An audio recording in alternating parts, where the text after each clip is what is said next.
नमस्कार विद्यार्थी मित्रांनो, आज आपण बालसाहित्यिका गिरिजा कीर हा स्थूल वाचनातील पाठाचा अभ्यास करणार आहोत।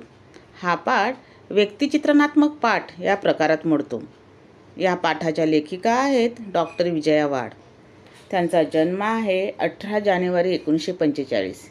त्यांची ओळख आज आपण करून घेऊया। शिक्षिका व मुख्याध्यापिकेचे कार्य केल्यामुळे त्यांनी बालसाहित्य विपुल प्रमाणात लिहिले आहे। त्या प्रसिद्ध लेखिका व बालसाहित्यिका आहेत।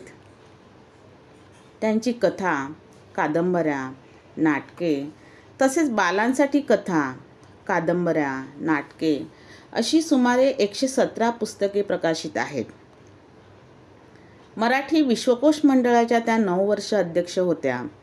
विश्वकोशाच्या ग्रंथवाचन स्पर्धाच्या कामगिरीबद्दल कोलंबो विद्यापीठाकडून डीलिट ही पदवी त्यांना प्रदान करण्यात आली आहे।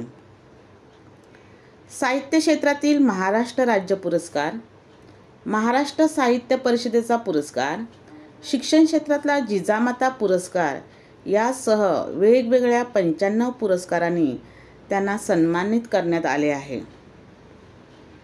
सन 2007 साली सांगली येथे झालेल्या मराठी बालकुमार साहित्य संमेलनाच्या त्या अध्यक्ष होत्या।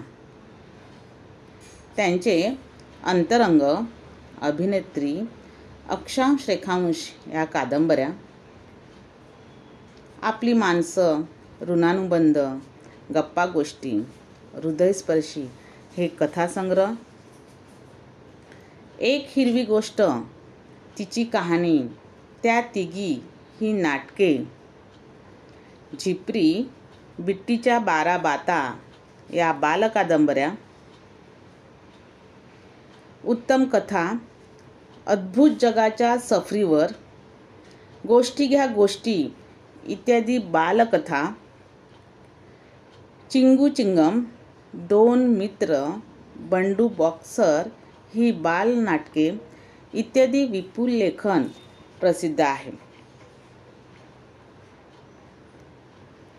यानंतर गिरिजा कीर या लेखिकेची आपण ओळख करून घेऊया।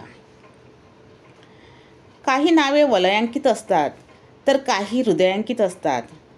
याचा अर्थ काही नावांना, व्यक्तींना प्रसिद्धीचे वलय असते, म्हणजेच त्यांच्या सभोवतालच्या मोठ्या वर्तुळात त्यांनी प्रसिद्धी मिळवलेली असते। उदाहरणार्थ साहित्य क्षेत्र, क्रीडा क्षेत्र, कला क्षेत्र इत्यादी। काही नावे हृदयांकित असतात, म्हणजेच आपल्या मनात, हृदयात त्यांनी स्थान निर्माण केलेले असते। अनेक कलाकार, खेळाडू प्रसिद्ध असतात, पण त्यातील काहींनीच आपल्या हृदयात घर केलेले असते। अगदी त्याचप्रमाणे गिरिजा कीर हे नाव वलयांकित असूनही हृदयांकित आहे, कारण त्यांच्या लेखन प्रवासाला माणुसकीची किनार आहे। त्यांच्या साहित्यात माणुसकी ओतप्रोत भरलेली आहे।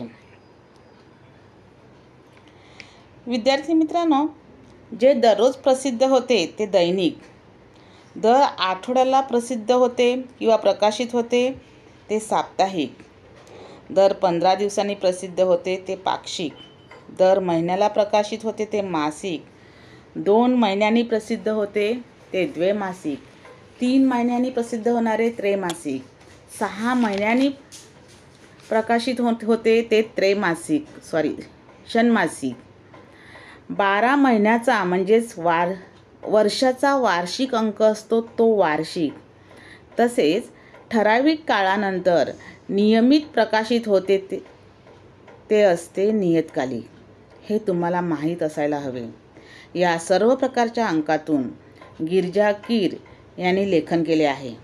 तसेच पुस्तके, आकाशवाणी, दूरचित्रवाणी अशा सर्व माध्यमातून लीलया संचार करणाऱ्या, उत्तम कथाकथनाने मन जिंकणाऱ्या या लेखिका आहेत गिरिजा कीर।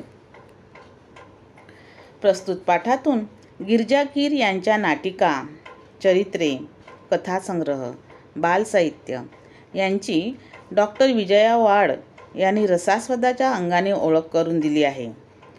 एखाद्या साहित्यकृतीकडे बघण्याचा आस्वादात्मक दृष्टिकोन विकसित होण्याच्या उद्देशाने प्रस्तुत पाठ समाविष्ट करण्यात आला आहे। आता आपण पाठाचे स्पष्टीकरण पाहूया।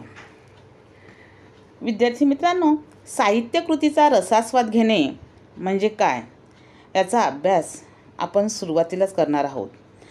त्यासाठी साहित्यातील रस तुम्हाला माहीत असणे गरजेचे आहे.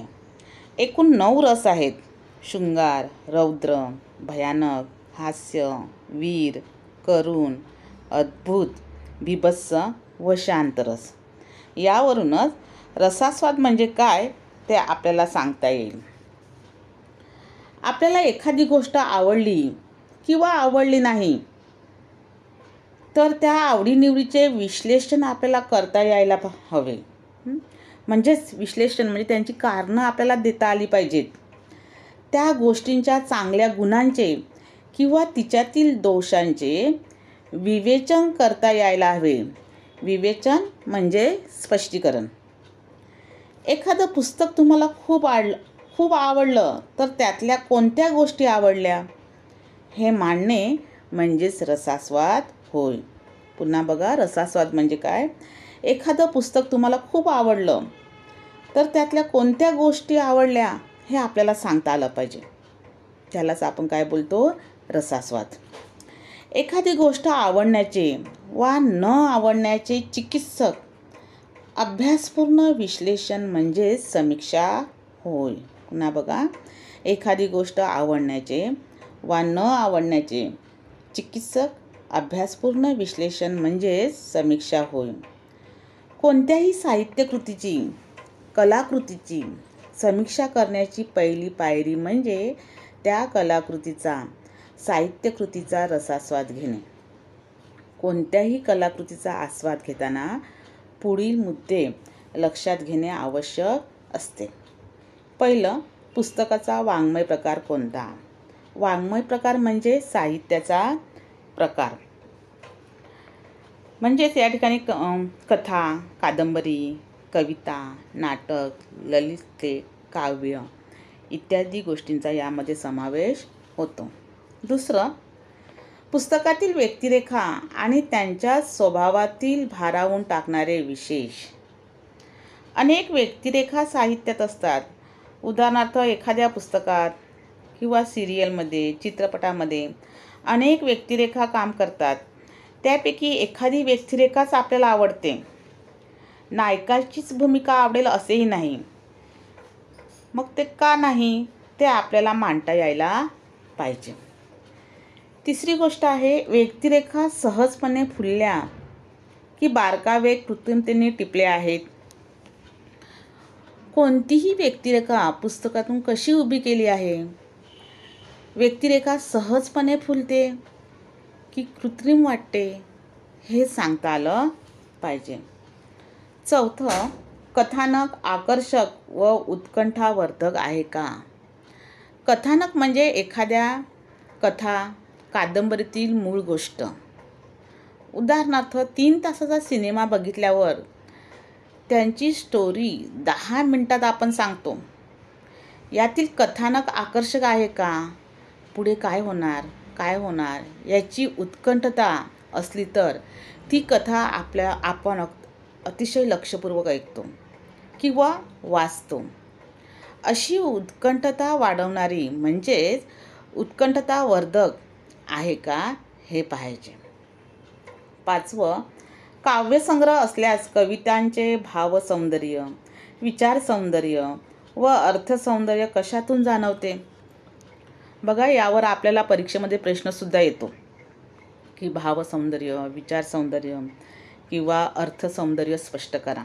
कवितेच्या ओळी दिल्या जातात आणि आपल्याला ते स्पष्ट करायला सांगतात. मग यामध्ये अर्थसौंदर्य म्हणजे काय? तर कवितेचा विषय, मध्यवर्ती कल्पना, शब्दांचा वापर, अर्थछटा, अलंकार इत्यादी गोष्टींचा समावेश होतो. विचारसौंदर्य म्हणजे काय? तर कवितेतून व्यक्त होणारा विचार कसा आहे? तो सर्वसमावेशक आहे का? नेहमीपेक्षा वेगळा की अनुभवांचा अंतर्मुख होऊन गेलेला आहे? इत्यादी गोष्टींचा यामध्ये समावेश होतो. भावसौंदर्य म्हणजे काय? तर कवितेतून व्यक्त होणारा भाव, वाच्यार्थाच्या पलीकडील भावार्थ, भावनांचा आविष्कार, संवेदनशीलता, अलंकार इत्यादी गोष्टींचा समावेश यामध्ये होतो. 6वं बघा, लेखकांची भाषाशैली कशी आहे? प्रत्येकाची लिहिण्याची एक पद्धत असते, त्यालाच भाषाशैली असे म्हणतात. ती कशी आहे? प्रत्येक व्यक्तीनुसार प्रत्येकाची भाषाशैली ही वेगवेगळी असते. 7. पुस्तकाची सुरुवात व शेवट आकर्षक आहे का? सुरुवात चांगली असेल तर ते पुस्तक पूर्ण वाचावेसे वाटते आणि शेवट आकर्षक, प्रभावी असेल तर ते कायम आपल्या स्मरणात राहते. म्हणून सुरुवात व शेवट आकर्षक आहे का ते पाहावे. 8. पुस्तकातून मिळणारे चिरंतन मूल्य, संदेश, उपदेश तसेच कथानक व त्यातील आशय आणि कथानकाचा विषय या सर्वांचा मनावर एकत्रित परिणाम होतो का? एखादे पुस्तक आवडले तर यातील हे सर्व मुद्दे मनाला भावलेले असतात, ते आपल्या खोलवर बिंबतात. जर पुस्तक आवडले नाही तर काही गोष्टी आपल्या लक्षात राहत नाही आणि त्यामुळे आपल्याला ते आवडत नाही. ते पुस्तक आपण पुन्हा वाचत नाही, एकदाच वाचतो किंवा कधीकधी अर्धवटच वाचायचं सोडून देतो. तर अशा प्रकारे तुम्ही एखादं पुस्तक जर वाचले असेल तर या 8 मुद्द्यांच्या आधारे 8 ते 10 ओळी तुम्ही जर लिहिल्या तर तुम्ही त्यांचा रसास्वाद घेतला असे सांगता येईल.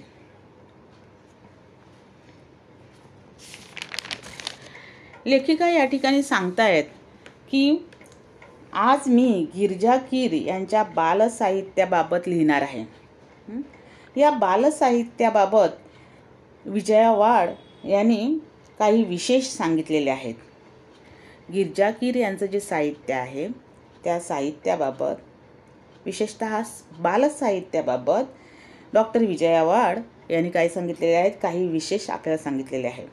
त्यातला पहिला विशेष म्हणजे विपुल साहित्य निर्मिती करूनही, विपुल म्हणजे भरपूर साहित्य निर्मिती करूनही गिरिजाबाईंच्या लेखनात तोचपणाचा दोष अभावानेही आढळत नाही. अभावानेही म्हणजे चुकूनसुद्धा आढळत नाही.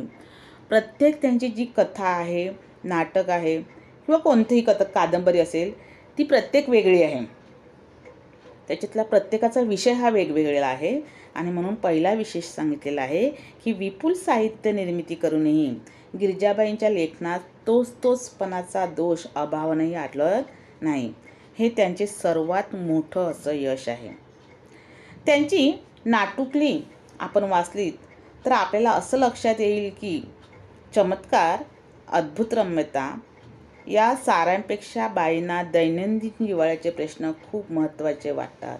बघा, हा त्यांच्या लेखनाचा दुसरा विशेष झाला. कोणता दुसरा विशेष? की चमत्कार, अद्भुत रम्यता. अद्भुत रम्यता म्हणजे जगावेगळं असं काहीतरी आश्चर्यकारक. या साऱ्यांपेक्षा गिरिजाबाईंना जे दैनंदिन जिव्हाळ्याचे असे जे काही प्रश्न असतात ते खूप महत्त्वाचे वाटतात. हा त्यांच्या लेखनातील दुसरा विशेष आहे. आणि तेही कोणत्या? तर बालकांच्या विश्वातले म्हणजे बालकांच्या जगातले. त्यांच्या काही बालनाटिकांकडे मी आपलं लक्ष वेधू इच्छिते असे डॉक्टर विजया वाड आपल्याला सांगतात. लक्ष वेधणे म्हणजे लक्ष केंद्रित करणे. त्यामधलीच इटुकली पिटुकली नाटुकली या संचात आमच्या आपल्या गप्पा टप्पा, चला खेळू नाटक, साळुंकीची कहाणी, ए गेले गेले या बालनाटिका 9 ते 12 या वयोगटासाठी आहेत. बघा, लक्षात घ्या परत की इटुकली पिटुकली नाटुकली म्हणजे लहान मुलांसाठी हे साहित्य आहे. त्यामध्ये इटुकली पिटुकली म्हणजे लहान मुलांसाठी. त्यामध्ये आमच्या आपल्या गप्पा टप्पा, चला खेळू नाटक, साळुंकीची कहाणी, ए गेले गेले या बालनाटिका ज्या आहेत ते 9 ते 12 या वयोगटासाठी आहेत. तर नीला राणीचा दरबार आणि मी कोण होणार या नाटिका बालवर्गासाठी आहेत. मला बालवर्गासाठी असलेल्या बालनाटिकांचे विशेष महत्त्व वाटते. डॉक्टर विजया वाड सांगतात की मला बालवर्गासाठी असलेल्या ज्या बालनाटिका आहेत त्यांचं विशेष महत्त्व वाटते. कारण हा प्रांत म्हणजे काय, तर भाग पूर्णतः दुर्लक्षित असा आहे. म्हणजे या भागाकडे लहान मुलांचं जे साहित्य आहे त्या भागाकडे दुर्लक्ष झालेलं या ठिकाणी दिसत आहे, असं डॉक्टर विजया वाड यांनी सांगितलेलं आहे. एक उदाहरण दिलेलं आहे बघा, की पुण्याच्या रजनी परांजपे या वयोगटासाठी साधी सोपी जोडाक्षर विरहित पुस्तके प्रकल्प म्हणून तयार करून घेतात. बघा, लक्षात घ्या, एखादं साधं वाक्य, 1-2 वाक्यसुद्धा आपल्याला जर बनवायचं असेल तर जोडाक्षर नाही असं होणार नाही. म्हणजे जोडाक्षर विरहित असं आपण एक वाक्यसुद्धा कधी बनवू शकत नाही. परंतु या रजनी परांजपे ह्या तर पूर्ण एक प्रकल्प म्हणून पुस्तकच लिहित आहेत आणि म्हणूनच त्यांचं कौतुक करावं तेवढं थोडंच आहे. परत बघा, की पुण्याच्या रजनी परांजपे या वयोगटासाठी साधी सोपी जोडाक्षर विरहित म्हणजे जोडाक्षर नसलेली पुस्तके प्रकल्प म्हणून तयार करून घेतात. त्यांच्या या स्तुत्य प्रयत्नाला गिरिजाबाईंची ही बालनाटके साथच देतात. स्तुत्य म्हणजे स्तुती करण्याजोगे. मला विशेष आवडलेल्या एका बालनाटिकेचा उल्लेख करते. डॉक्टर विजया वाड सांगतात की त्यांना एक बालनाटिका आवडलेली आहे. त्या बालनाटिकेचा उल्लेख त्यांनी या ठिकाणी केलेला आहे आणि त्याचं नाव आहे एक अर्ज आहे बाप्पा. खाली बघा चित्र दिलेलं आहे. त्यामधली कथा काय आहे, तर सुजाता आणि सदानंद यांच्या घरात घडणारी ही काय आहे, एक गोष्ट आहे. घरातली मोठी माणसं बाहेर गेलेली आहेत आणि अशा वेळी घरामध्ये फक्त लहान मुलंच आहेत, छोटी मुलं. आणि ही छोटी मुलं महत्त्वाचा विचार विनिमय करत आहेत. सर्वही एकत्र आलेली आहेत आणि विचार करत आहेत. मुलांसाठी कोणता प्रश्न इतका निकडीचा असतो, निकडीचा म्हणजे गरजेचा, तर आई, बाबा, शेजारी या मोठ्यांचं बॉसिंग त्यांना सहन होत नाही.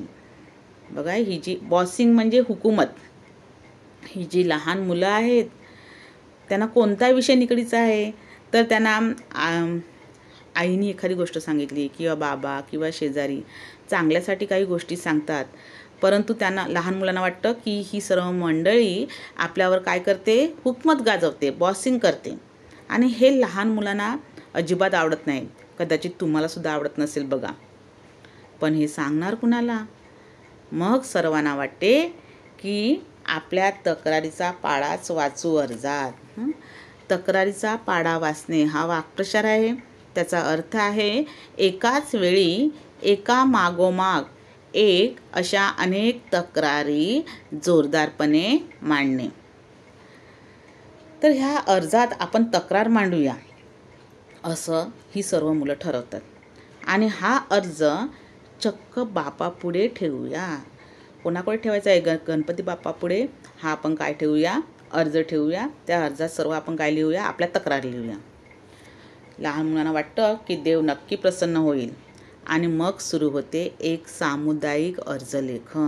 म्हणजे सर्व ही मुलं काय लिहायला लागतात, बाप्पाला अर्ज लिहायला लागतात. इथे लेखिकेने काय छान तक्रारी मांडल्यात बघा. पहिली तक्रार बघा, आईची शिफॉनची साडी नेसायला मिळालीच पाहिजे. चित्र दाखवले बघा. शिफॉन म्हणजे तलम किंवा रेशमी अशी साडी, ती नेसायला मिळाली पाहिजे. लहान मुलांना हौस असते आईची साडी नेसून बघायची, ती नेसायला मिळायला पाहिजे असंच वाटते. दुसरी तक्रार बघा, बर्फ का गोला खाण्याची आजादी पाहिजे. आजादी म्हणजे स्वातंत्र्य पाहिजे. बघा, आपल्या मुलांना सर्दी खोकला होऊ नये म्हणून आई वडील मुलांना बर्फ का गोला, तुम्हाला माहिती आहे खाली चित्र दिले बघा, हे खायला देत नाही, परंतु मुलांना ते हवंसं वाटतं. आणि म्हणून दुसरी तक्रार मांडलेली या ठिकाणी की बर्फ का गोला खाण्याची आजादी पाहिजे. भेळ खायला मिळायलाच हवी, भेळसुद्धा मिळायला हवी. तिसरी तक्रार मांडलेली आहे. मधू, भाऊ, विनया ही मित्रमंडळीच कशी बाप्पाचं रूप घेऊन येतात आणि एकमेकांची कशी भांडू लागतात. मधू, भाऊ, विनया जणू काही बाप्पाचं रूप घेऊन आलेले आहेत आणि ती सर्वजण एकमेकाशी भांडतात. त्या प्रसंगात गंमत आली आहे. या नाटिकेला मुलांच्या मनाच्या खिडक्या उघडण्याचे कौशल्य लाभले आहे. मनाच्या खिडक्या उघडणे वाक्प्रचार आहे. त्याचा अर्थ आहे नवीन दृष्टी देणे. बघा लक्षात, मनाच्या खिडक्या उघडणे म्हणजेच काय, नवीन दृष्टी देणे वाक्प्रचार आहे. छोटे मोठे सारेच या नाटिकेच्या प्रयोगात रंगून जातील. म्हणजे लहान मुलं, मोठी लोक सर्वच या नाटिकेच्या प्रयोगात रंगून जातील. रंगून जाणे म्हणजे तल्लीन होऊन जातील, मग्न होणे. नाटकाला जे दृश्य परिणाम असायला हवेत ते गिरजाबाईंच्या नाटकात प्रभावीपणे दिसतात. आता बघा, दृश्य परिणाम म्हणजे की समोर एखादं दृश्य हुबेहूब निर्माण करणारे परिणाम असायला हवेत. मोजक्या पात्रातून जिवंत दृश्य साकार करणे आणि बालप्रेक्षकांची मने जिंकणे ही अवघड बाब आहे. अवघड म्हणजे कठीण, बाब म्हणजे काय तर गोष्ट. बघा, मोजक्या पात्रातून म्हणजे कमीत कमी पात्र, जिवंत दृश्य साकार करणे, जिवंत दृश्य उभे करणे, दृश्य साकार करणे, दृश्य उभे करणे आणि बालप्रेक्षकांची मने जिंकणे. बालप्रेक्षकांची मने जिंकणे म्हणजे लहान मुलांना ती आवडतील अशी नाटकं रचणे ही अवघड, कठीण आणि अशी गोष्ट आहे. पण बाई म्हणजे गिरिजाबाई ती लीलया पेलतात. लीलया म्हणजे सहजपणे, पेलतात म्हणजे सांभाळतात. तर अशा प्रकारे थोडक्यात गिरिजाबाई कीर यांच्या बालनाटिकेचे विशेष या ठिकाणी सांगितलेले आहेत. ते कोणकोणते आहेत तर बालकांच्या जिव्हाळ्यांचे प्रश्न कोणते, जोडाक्षर विरहित साधे सोपे शब्द यांचा वापर करणे, मोजकी पात्रे असणे, जिवंत दृश्य साकारणे, बालप्रेक्षकांची मने जिंकणे ही त्यांच्या सर्व बालनाटिकेचे काय आहेत ते विशेष आहेत. आता आपण गिरिजाबाईंच्या बालांसाठी असलेल्या अन्य साहित्यकृतीकडे वळूया. लहान मुलांच्या मनावर उत्तम संस्कार घडावेत म्हणून बाईंनी पुण्यश्लोक अहिल्याबाई होळकर, पुण्यश्लोक म्हणजे सुप्रसिद्ध किंवा सुकीर्तिमान अहिल्याबाई होळकर यांचे जे कार्य आहे ते आजही प्रेरणादायी आहे. धनगर समाजातील जे तरुण मंडळी आहेत त्यांच्यासाठी त्यांनी ते कार्य केलेलं आहे. दुसरे आहेत तपस्विनी अनुताई वाघ, यांची ओळख तुम्हाला सुद्धा आहे, आपला इयत्ता 9वीमध्ये धडासुद्धा आहे, एक होती समयी. त्यांनी आदिवासींसाठी जव्हारमधील कोसबाडच्या टेकडीवर ज्ञानयज्ञ तेवत ठेवण्यासाठी त्यांनी खूप प्रयत्न केलेले आहेत. अशा त्या एक समाजसेविका आहेत आणि शिक्षण तज्ज्ञसुद्धा आहेत. समाजव्यवस्थेत पिसलेल्या असंख्य आदिवासींच्या घरोघरी ज्ञानगंगा नेण्याचं व्रत त्यांनी स्वीकारलं होतं. त्यानंतर आहेत शिक्षणवृत्ती ताराबाई मोडक. ह्या एक मराठी भाषक आणि भारतातील पहिल्या बालशिक्षण तज्ज्ञ होत्या. त्यांना भारताच्या मॉन्टेसरी म्हणत. बालग्रामशिक्षण केंद्राच्या त्या संचालक होत्या. संत गाडगेबाबा एक आधुनिक संत, ते आपल्या हातात झाडू घेऊन स्वतः गाव स्वच्छ करत, तुम्हाला माहीतच आहे. महात्मा ज्योतिबा फुले ज्यांनी मुलींसाठी पहिली शाळा पुण्यामध्ये काढली. या सर्वांची सुंदर सुंदर अशी चरित्रे लिहिली आहेत. चरित्रे म्हणजे त्या व्यक्तीचा पूर्ण जीवनपट मांडणे, त्यालाच आपण काय बोलतो चरित्रे. त्यांच्यातली सामाजिक बांधिलकी भावना जणू मुलांच्या हृदयाला साथ घालते. हृदयाला साथ घालणे हा वाक्प्रचार आहे. भावनेला आव्हान करणे. थोरांनी केलेलं कार्य पुढे नेणं हेच त्यांचं खरं काय आहे स्मारक आहे. बघा लक्षात घ्या की लहान मुलांच्या मनावर उत्तम असे संस्कार घडावेत म्हणून या गिरिजाबाईंनी खाली फोटो दिले आहेत बघा. पुण्यश्लोक अहिल्याबाई होळकर, तपस्विनी अनुताई वाघ, शिक्षणवृत्ती ताराबाई मोडक, संत गाडगेबाबा, महात्मा ज्योतिबा फुले अशी सुंदर सुंदर अशी काय लिहिली चरित्रे लिहिली आहेत. त्यांच्या म्हणजे समाजासाठी त्यांनी कार्य केलेलं आहे. सामाजिक बांधिलकीची भावना मुलांच्या मनात हृदयाला साथ घालते असं त्या म्हणतात. थोरांनी केलेले हे कार्य पुढे नेणं हेच जणू काही त्यांचं काय आहे स्मारक आहेत. प्रत्येक चरित्रात त्याने एक एक महत्त्वाचा असा विचार मांडला आहे.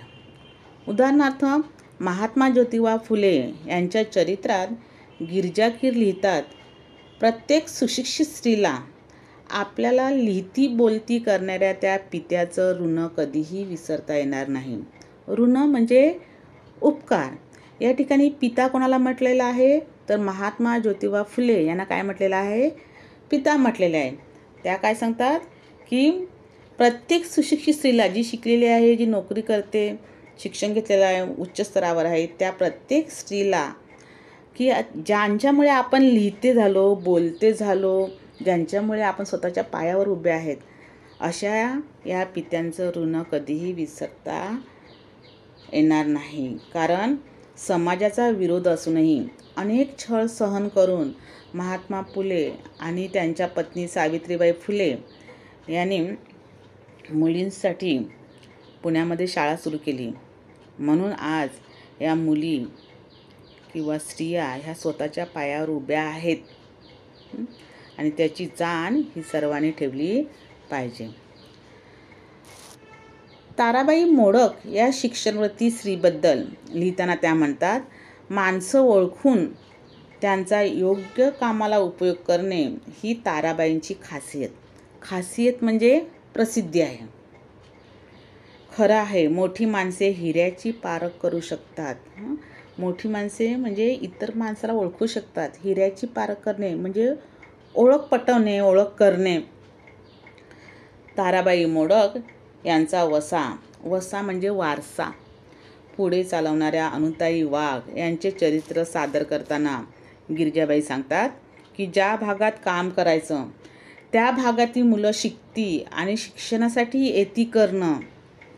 ज्या ठिकाणी आपल्याला काम करायचं आहे त्या ठिकाणची सर्व मुलं शाळेत आली पाहिजेत आणि नुसती शाळेत आली पाहिजे नाही, तर त्यांनी शिकायला देखील पाहिजे, त्यांच्यामध्ये आवड निर्माण झाली पाहिजे. त्या परिसरातल्या जीवनावश्यक अडचणी लक्षात घेऊन कार्यानुभव शिकवताना रोजगाराची संधी उपलब्ध करून देणं. कार्यानुभव म्हणजे त्यांना वस्तू वगैरे बनवणे हे शिकवलं जायचं आणि त्याच्यामधूनच या लोकांना आपल्या पायावर उभं राहता आलं पाहिजे, रोजगार उपलब्ध झाला पाहिजे. त्यांना समजेल अशी भाषा वापरणं. साधारणपणे आदिवासी भागात त्या काम करायच्या, त्यामुळे त्यांच्या भाषेत जर बोललं तर त्यांना ते पटकन समजायचं आणि म्हणून त्यांना समजेल अशी भाषा वापरणं, श्रद्धेने शिकवणं, त्यात प्रेम ओतणं, प्रेमाने त्यांना जवळ घेऊन त्यांना शिकवणं, या गोष्टी अनुताईने आचरणात आणल्या. आचरणात आणणे म्हणजे आपल्या वर्तणुकीमध्ये आणणे. जन्मभर ते कार्य पुढे नेण्यासाठी सळसळत्या रक्ताची तरुण मुलं पुढे येवोत, हेच अनुताईचे खरे स्मारक ठरेल. अशा प्रकारे या समाजातील जी मुलं आहेत ती शिकली पाहिजेत, पुढे आली पाहिजेत. सळसळत्या रक्ताची तरुण मुलं ही पुढे येऊन शिकली पाहिजेत. हे जर झालं तरच अनुताईचं हे खरं काय ठरणार आहे, स्मारक ठरणार आहे. संत गाडगेबाबा यांच्या चरित्रातील हा संदेश बघा. काय सांगितलेला आहे संदेश संत गाडगेबाबांनी, की मुलांनो, संत पद प्राप्त व्हायला चमत्कार असे करावे लागत नाहीत. विभूती लावून ध्यानस्थ बसावे लागत नाही. विभूती तुम्हाला माहिती आहे की राख आपण उदबत्ती पेटवतो, त्याची राख पडते, त्यालाच काय म्हटलेलं आहे, विभूती म्हटलेलं आहे. ती विभूती लावून फक्त ध्यान करत बसलं तर संत पद हे आहे प्राप्त होणार आहे का, तर नाही. पहाडात निघून जावे लागत नाही. तर मग काय करायचं, लोकांमध्ये राहून लोकजागृती कशी करावी हे संत गाडगेबाबांनी दाखवून दिलं. म्हणूनच ते महान संत होत. कोणत्याही गावात गेले तर अगोदर ते स्वतः कृती करत, संपूर्ण गाव झाडत आणि कोणतीतरी एखादी व्यक्ती येऊन आपलं गाव स्वच्छ करते हे पाहून गावातील लोक देखील त्यांच्या जोडीला काम करायला लागत आणि अशा प्रकारे आपल्या स्वतःच्या कृतीतून तेही एखादी गोष्ट आहे ते साध्य करत. म्हणूनच त्यांना काय म्हटलेलं आहे की ते महान संत आहेत. तर अशा प्रकारचा संदेश संत गाडगेबाबा यांच्या चरित्रातील हा जो संदेश आहे तो संदेश विजया वाडे यांनी या ठिकाणी सांगितलेला आहे. संत गाडगेबाबा काय सांगतात की संतपद प्राप्त करण्यासाठी आपल्याला कोणतेही चमत्कार करावे लागत नाही, ध्यानस्थ बसावं लागत नाही, पहाडात निघून जावं लागत नाही, तर फक्त आपल्याला लोकात राहून लोकांमध्ये जागृती कशी करता येईल त्यासाठी आपल्याला काय करायला पाहिजे हे संत गाडगे महाराज यांनी आपल्या कार्यातून दाखवून दिलेलं आहे. दुःखाच्या अग्नीत होरपळूनही शुद्ध सोन्यासारख्या लखलखणाऱ्या माता अहिल्याबाई होळकर यांच्या चरित्रात त्या लिहितात. प्रजेला पुत्रवत मानून अपार सुख देणाऱ्या, दानधर्म करणाऱ्या अहिल्याबाई सदैव इतरांसाठी जगल्या. एखाद्या अचल दीपस्तंभासारख्या, अचल म्हणजे न हलणाऱ्या. त्यांचं जीवन गंगाजळासारखं निर्मळ होतं. निर्मळ म्हणजेच काय? पवित्र होतं. बघा, दुःखाच्या अग्नीत होरपळून म्हणजे खूप दुःख सहन करून ह्या अगदी सोन्यासारख्या लखलखणाऱ्या अशा या अहिल्याबाई होळकर यांच्या चरित्रात लिहिलेलं आहे की प्रजेला पुत्रवत म्हणजे प्रजा म्हणजे आपल्या मुलासारखी आहे. आपले पुत्रच त्यांनी मानलेलं आहे प्रजेला. आणि अशा या अपार सुख देणाऱ्या, सदैव दानधर्म करणाऱ्या अहिल्याबाई सदैव इतरांसाठी जगल्या. कशा जगल्या? तर अचल, कधीही त्या ढळल्या नाही, किती प्रसंग आले तरी. दीपस्तंभासारख्या. अशा प्रकारे जीवन गंगाजळासारखं निर्मळ होतं. म्हणजेच कसं होतं? तर पवित्र होतं. अशा प्रकारे प्रत्येक चरित्रातून गिरिजाबाईंनी मुलांना एक प्रत्येकारी असा एक संदेश दिलेला आहे. मुलांना पचेल, रुचेल अशी सोपी पण हृदयाला हात घालणारी भाषा वापरून त्यांनी चरित्र लेखनाला एक नवा आयाम दिला आहे. आयाम म्हणजेच काय? तर आकार दिलेला आहे. हृदयाला हात घालणारी म्हणजेच काय? भावनेला आव्हान करणारी अशी भाषा वापरून त्यांनी गिरिजाबाईंनी चरित्र लेखनाला एक नवा आयाम दिलेला आहे. आयाम दिलेला आहे म्हणजेच काय? आकार दिलेला आहे.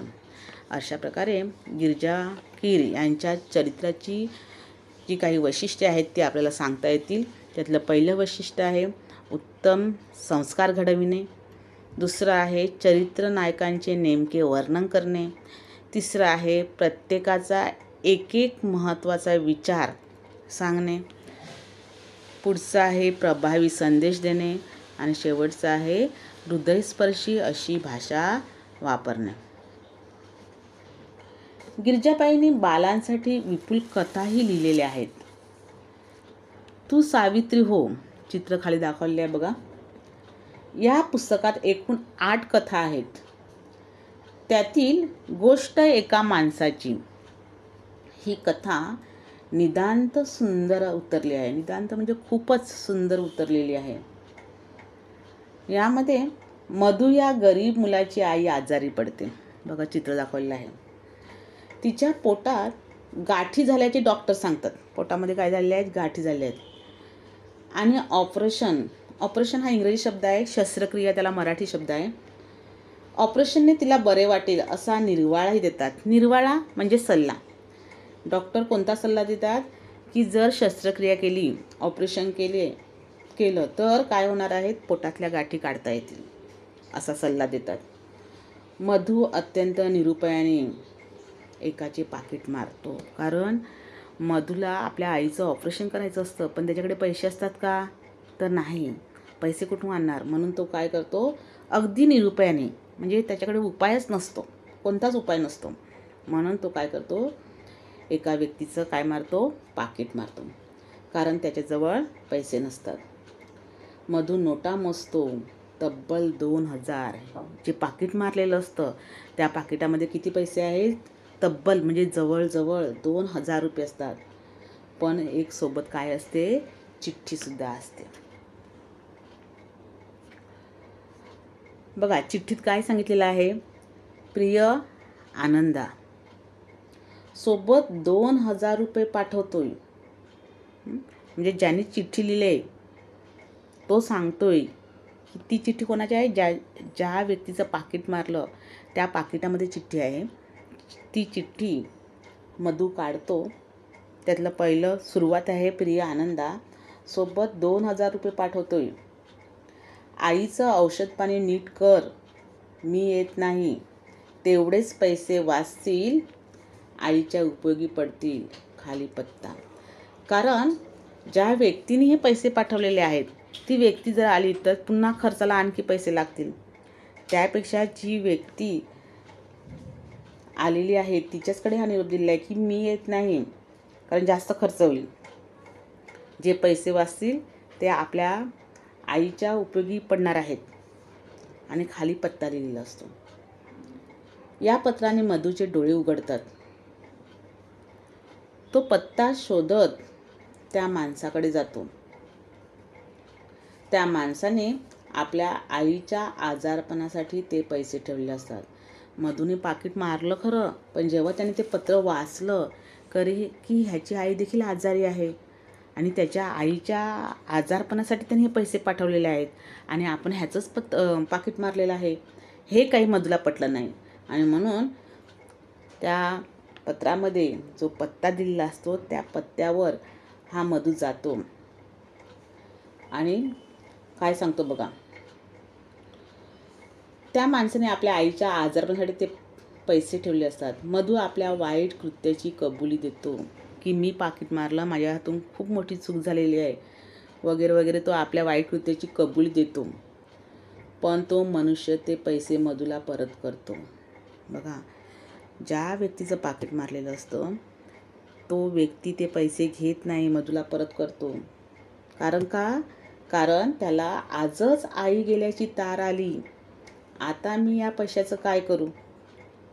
बघा, ती व्यक्ती काय सांगते की आजच माझी आई गेल्याची तार आली, आई वारली. आई गेल्याची म्हणजे आई वारली याची तार आली.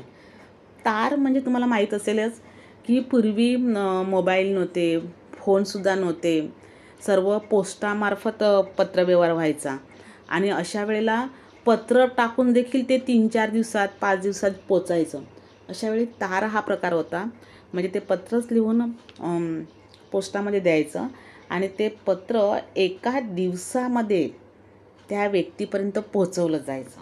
त्यालाच काय म्हटलेलं आहे, तार. म्हणजे एका दिवसामध्येच त्या व्यक्तीकडे तो निरोप पोचायचा, त्याला तार म्हटलेलं आहे.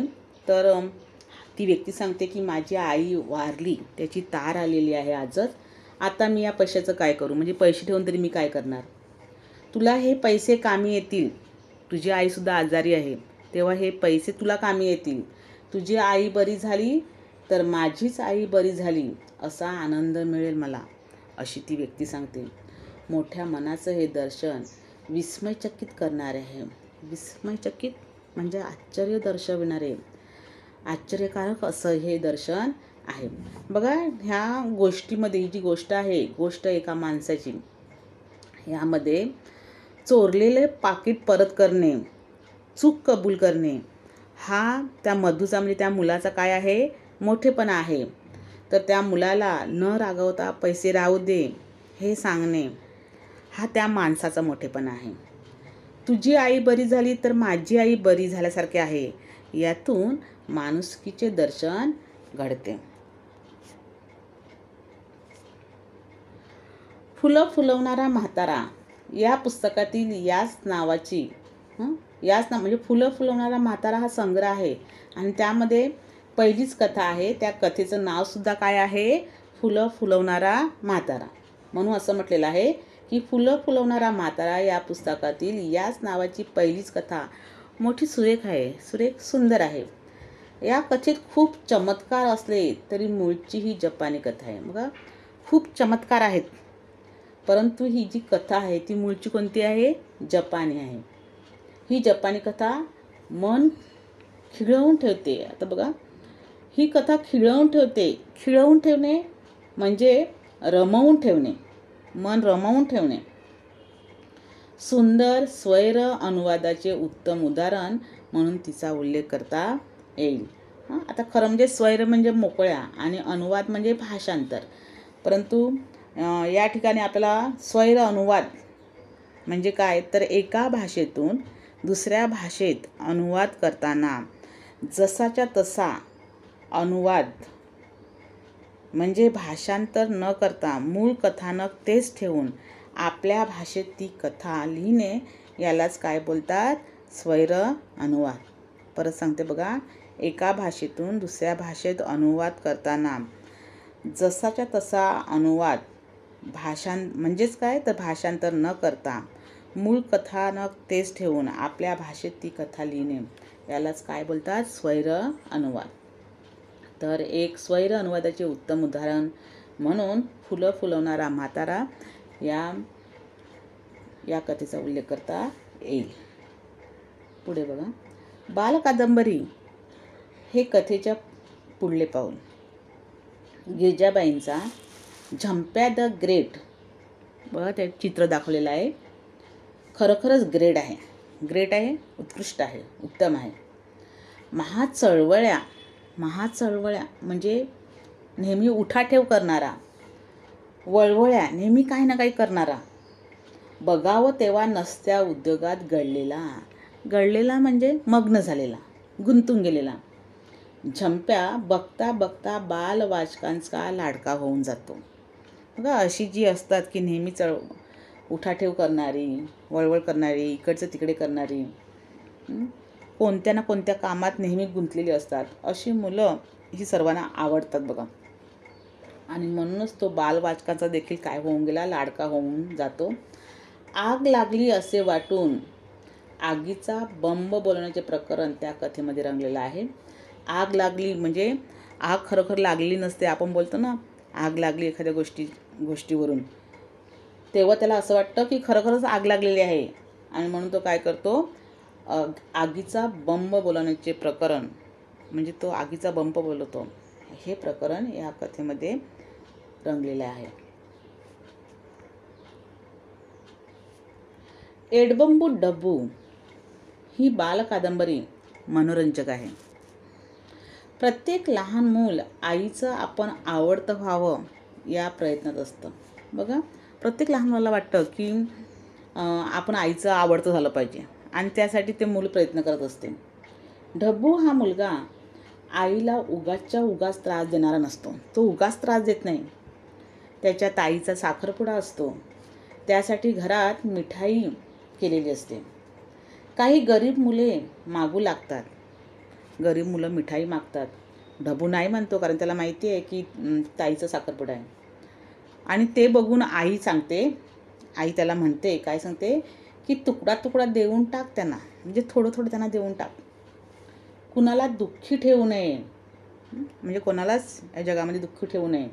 सर्वांवर प्रेम करावे, म्हणजे आईने या ठिकाणी काय सांगितलेलं आहे? चांगलं त्याच्यावर संस्कार केलेले आहेत की थोडं देऊन टाक, कोणाला दुःखी करू नये, आपण सर्वांवर प्रेम करावं. हे एक चांगले संस्कार आईने या डब्बूवर केलेले आहेत. आणि मग डब्बू ते लक्षात ठेवतो, ध्यानात ठेवणे म्हणजे लक्षात ठेवणे. दुपारी सगळे वामकुक्षी घेत असतात. वाम म्हणजे डावी आणि कुक्षी म्हणजे कुशी, म्हणजे डाव्या कुशीवर झोपणे म्हणजे पूर्ण रात्री झोपतं तसं झोपायचं नाही, तर डाव्या कुशीवर फक्त पडणे, त्यालाच आपण काय बोलतो? दुपारची झोप. तर असं सांगितलं जातं की वामकुक्षी, डाव्या कुशीवर जर आपण पडलो दुपारच्या वेळी, तर आपण खाल्लेल्या अन्नाचं चांगलं पचन होतं. म्हणून ती वामकुक्षी घ्यायची असते, डाराडूर झोपायचं नसतं. दुपारी सगळे वामकुक्षी घेत असतात, त्यावेळी आईने व्याह्यांना देण्यासाठी, आता व्याही हे एक नातं आहे, मुलाचे वडील आणि मुलीचे वडील ह्यांच्यामध्ये हे दोघं जण व्याही आहेत असं सांगितलं जातं. तर व्याह्यांना देण्यासाठी आणलेले मिठाईचे ताट डब्बू भिकाऱ्यांना वाटतो. भिकारी जी मुलं असतात त्यांना तो मिठाई वाटून टाकतो. तो भाग वाचकांना आवडावा असा आहे. बघा, या ठिकाणी बघा की या कथेतून मुलाचा आज्ञाधारकपणा आणि निरागसता आपल्याला दिसते. पण आईची ऐनवेळी मात्र पंचाईत होते, कारण हा जो मुलगा आहे डब्बू, तो काय करतो? मिठाई वाटून टाकतो. आणि जेव्हा साखरपुडा होतो तेव्हा पाहुण्यांना देण्यासाठी मिठाईच उरलेली नसते. तर अशी कथा याच्यामध्ये या कादंबरीमध्ये रंगवलेली आहे आणि म्हणून ती कादंबरी काय आहे? मनोरंजक आहे. ऐनवेळी मात्र आईची काय होते, पंचाईत होते असं दाखवलं आहे. एकूणच गिरजाबाईंना शब्दांचे इतकं सुंदर दान पडले आहे. आता शब्दांचे सुंदर दान पडले आहे. दान पडणे म्हणजे मनाप्रमाणे होणे. या ठिकाणी शब्दांचे सुंदर दान पडलेले आहे म्हणजे विपुल व समृद्ध शब्दसंपदा गिरजाबाईंना लाभलेली आहे. म्हणजे शब्दांचेच काय आहे, सुंदर दान पडलेले आहे. की अनंत हस्ते कमलाकराने, कमलाकराने म्हणजे परमेश्वराने, परमेश्वराने मुक्त अनंत अशा हस्ताने हाताने दान दिले आहे. देता किती घेशील दो कराने, कर म्हणजे हात, दोन हाताने किती दान गिरजाबाई घेणार असा प्रश्न पडावा असं या ठिकाणी वाटत आहे. खरं म्हणजे विपुल आणि समृद्ध शब्दसंपदा ही गिरजाबाईंना लाभलेली आहे. हेच त्यांना अनंत असं काय मिळालेलं आहे, सुंदर असं दान मिळालेलं आहे. सुंदर दान त्यांना पडलेलं आहे. गिरजाबाईंच्या लेखणीला, त्यांच्या संस्कारक्षम अशा वाङ्मयाला माझा अंतःकरणपूर्वक मानाचा मुजरा. अंतःकरणपूर्वक म्हणजे मनापासून, मानाचा मुजरा, मुजरा म्हणजे नमस्कार. अशा प्रकारे बघा या ठिकाणी आपण कधी कधी विचार करतो की माझं हे काम झालं पाहिजे आणि ते काम होतं म्हणजेच काय आहे, आपल्याला ते सुंदर दान पडलं. तसंच गिरजाबाईंकडे विपुल अशी काय आहे, समृद्ध अशी शब्दसंपदा आहे आणि तेच त्यांच्यासाठी काय आहे, जणू काही परमेश्वराने अनंत हाताने त्यांना दिलेलं काय आहे, दान आहे. अशा या गिरजाबाईंच्या वाङ्मयाला, त्यांच्या संस्कारक्षम वाङ्मयाला डॉक्टर विजया वाड सांगतात की माझा अंतःकरणपूर्वक असा मानाचा मुजरा किंवा आपण त्याला बोलतो नमस्कार. अशा प्रकारे गिरजा कीर यांच्या बालनाटिका, चरित्रे, कथा, कादंबऱ्या या साहित्याची ओळख डॉक्टर विजया वाड यांनी कशी करून दिली आहे त्याचा अभ्यास आपण आता केलेला आहे. या ठिकाणी पाठ संपलेला आहे. गृहपाठ आणि वर्गपाठ त्या वहीत पूर्ण करा. धन्यवाद.